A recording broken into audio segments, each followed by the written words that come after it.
అందరికీ హాయ్, బాగున్నారా? బేసిక్గా స్టార్ట్ చేసే ముందు ఒకటి చెప్తా. హనుమంతుడు ఉన్న చోట జై హనుమాన్ అన్న తర్వాత మన పని మొదలెడతాం, అవునా? శ్రీరాముడు ఉన్న చోట జై శ్రీరామ్ అన్న తర్వాత మన పని మొదలెడతాం, అవునా? అలాగే బాలయ్య బాబు గారు ఉన్న చోట జై బాలయ్య అన్న తర్వాతే మన స్పీచ్ మొదలెడతాం.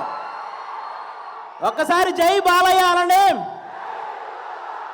ఇప్పుడు బాలకృష్ణ గారి గురించి మాట్లాడుకునే ముందు మనం ఒకరి గురించి ఈరోజు మాట్లాడుకోవాలి. ప్రపంచంలో మనం ఏ మూలన ఉన్నా నేను తెలుగువాణ్ణి అని గర్వంగా ధైర్యంగా చెప్పుకుంటున్నాము అంటే ఆ గర్వం పేరు, ఆ ధైర్యం పేరు నందమూరి తారక రామారావు గారు. శ్రీరాముడు, శ్రీకృష్ణుడు ఈ దేవుళ్ళు ఎలా ఉంటారో మనకు తెలియదు, కానీ రామారావు గారు ఆ పాత్రలు వేసినప్పటి నుంచి శ్రీకృష్ణుడుగా ఆయన ఫోటోలే ఇంట్లో పెట్టాం, శ్రీరాముడుగా ఆయనకే చేతులెత్తి దండం పెట్టాం, అవునా కాదా?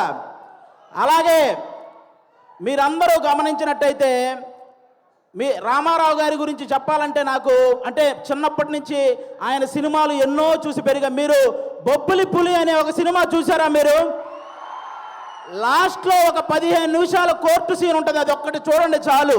ఆయన గాంభీర్యం, ఆయన బాడీ లాంగ్వేజ్, ఆయన డైలాగ్ మాడ్యులేషన్, అలాంటి వ్యక్తిని పుట్టిన ప్రతి ఒక్కరూ స్మరించుకోవడం తప్ప మళ్ళీ అలాంటి నటులు, అలాంటి నాయకులు మళ్ళీ పుట్టరు. అలాంటి రామారావు గారి గురించి ఈరోజు బాలకృష్ణ గారి సమక్షంలో ఆయన 101వ జయంతి సందర్భంగా స్మరించుకోవటం నిజంగా అదృష్టంగా భావిస్తున్నాను sir. Thank you so much.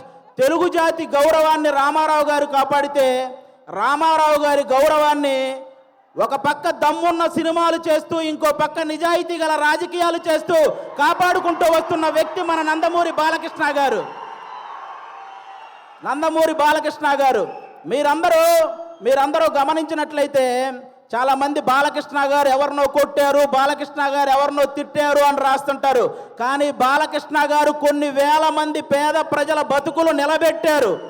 అది రాయాలి.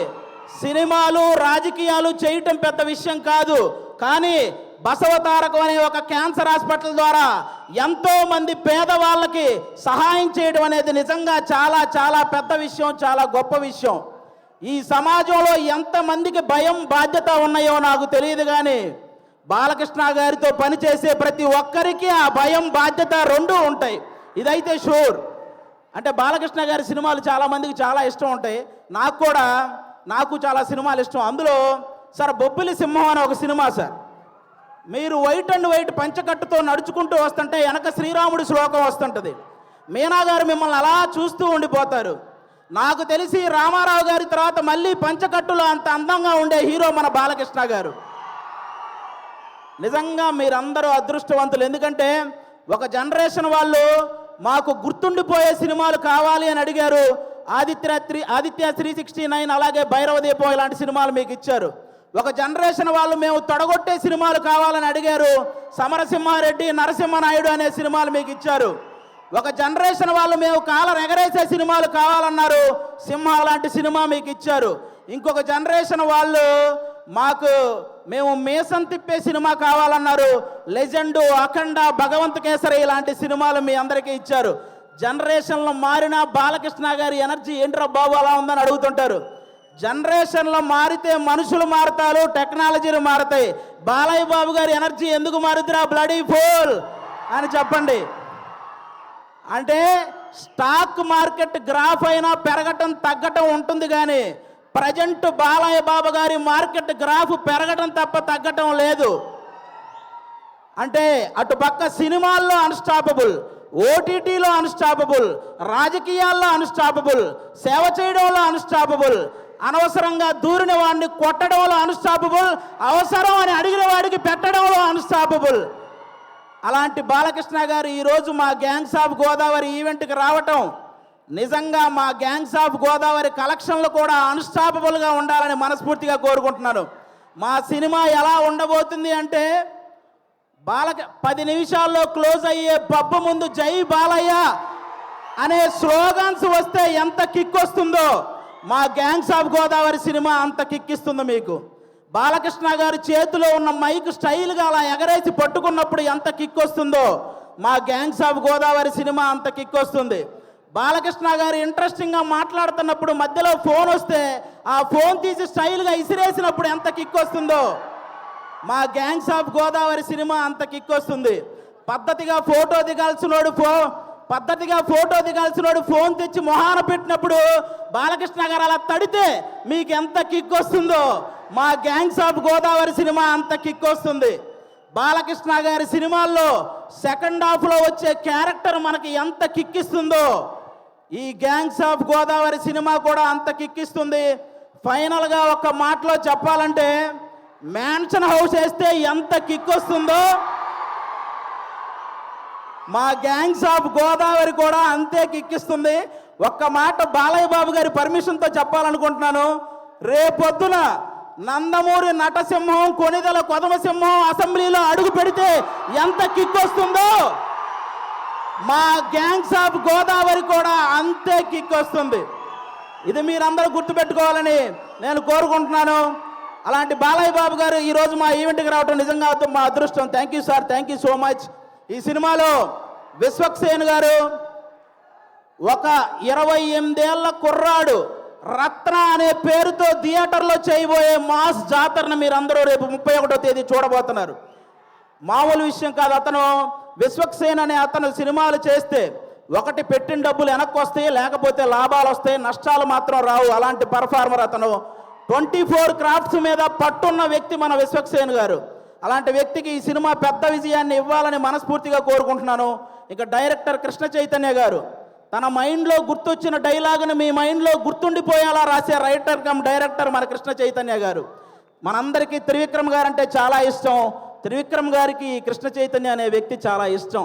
కాబట్టి ఈ సినిమాలో ముఖ్యంగా కుప్పలుగా డైలాగులు ఉంటాయి. మీరు అవన్నీ కూడా ఎంజాయ్ చేస్తారు. నెక్స్ట్ అంజలి గారు మిమ్మల్ని సీత అనే ఒక క్యారెక్టర్తో మైమరిచిపోయేలా చేసింది. గీతాంజలి అనే ఒక క్యారెక్టర్తో భయపించేలా చేసింది. ఈరోజు ఈ రత్నమాల క్యారెక్టర్తో ఆ 2 క్యారెక్టర్లు మర్చిపోయేలా చేయబోతుంది అంజలి గారు. ఇంకో పక్క మా నేహా శెట్టి డీజే టిల్లునే భయపెట్టిన రాధిక. ఈ సినిమాలో రత్నాకి భయపడబోతున్న బుజ్జి లాగా తను చూడబోతున్నారు.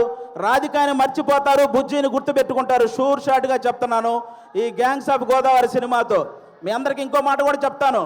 ఒక హీరోని అభిమానిస్తే ఇంకో హీరోకి వ్యతిరేకమేమో అనుకునే వాళ్ళందరికీ నేను చెప్తున్నాను, మాకు తెలుగు సినిమా అంటే పిచ్చి, తెలుగు హీరోలు అంటే పిచ్చి. అందరినీ అభిమానిస్తాం, అందరినీ గౌరవిస్తాం. తెలుగు సినిమా బాగుంటే టోటల్ అందరం బాగుంటామని భావిస్తాం. అలాంటి ఈరోజు మీరందరూ కూడా ఈ సినిమాకి వచ్చి మా సినిమాని ఆశీర్వదించడానికి వచ్చినందుకు థ్యాంక్ యూ సో మచ్. అలాగే ఈ మధ్య థియేటర్కి జనాలు రావటం కొంచెం తగ్గింది. అందరూ కూడా ఎందుకంటే ఎవరైతే ప్రేక్షకులకి అలాగే సోషల్ మీడియాలో ఉన్న రివ్యూవర్స్కి మీ అందరికీ కూడా తెలుగు సినిమాని కాపాడాల్సిన బాధ్యత మీ అందరి మీద ఉందని మనస్ఫూర్తిగా కోరుకుంటున్నాను. ప్రొడ్యూసర్స్ని దృష్టిలో పెట్టుకొని రివ్యూలు రాయాలని కోరుకుంటున్నాను. ఎందుకంటే ఒక సినిమా పోతే ఇంకో సినిమా చేయడానికి హీరో అనేవాడు మనోధైర్యం తెచ్చుకుంటే చాలు, కానీ ప్రొడ్యూసర్ అనేవాడు మనోధైర్యంతో పాటు మనీ కూడా తెచ్చుకోవాలి. కాబట్టి ఆయన గురించి ఆలోచించి ఈసారి రివ్యూలన్నీ రాయాలని, తెలుగు సినిమాని బ్రతికించాలని మనస్ఫూర్తిగా కోరుకుంటున్నాను. Once again thank you sir. Balakrishna గారు, సింహం ఆ టైంకి మిగిలి ఉన్న జంతువులన్నింటినీ వేటాడేస్తుంది. బాలకృష్ణ గారు ఆ టైంకి ఉన్న రికార్డులన్నింటినీ వేటాడేస్తూ ఉంటారు. అది బాలకృష్ణ గారు. Thank you so much. జై తెలుగు సినిమా. Thank you. అది ఒక డైలాగ్ కూడా చెప్పేరాదు బాలయ్య బాబు గారి డైలాగా? ఓటీటీ అయినా సినిమా అయినా పొలిటికల్ అయినా నాన్ పొలిటికల్ అయినా ఆయన దిగనంత వరకే. Once he step in history repeats. Thank you so much Aadi. Thank you so much. అసలు ఆది మాట్లాడుతున్నంతసేపు బాలయ్య బాబు గారి ముఖంలో చిరునవ్వు చూడాలి. అసలు వేరే లెవెల్. అది మన బాలయ్య బాబు గారు అని అంటే మరి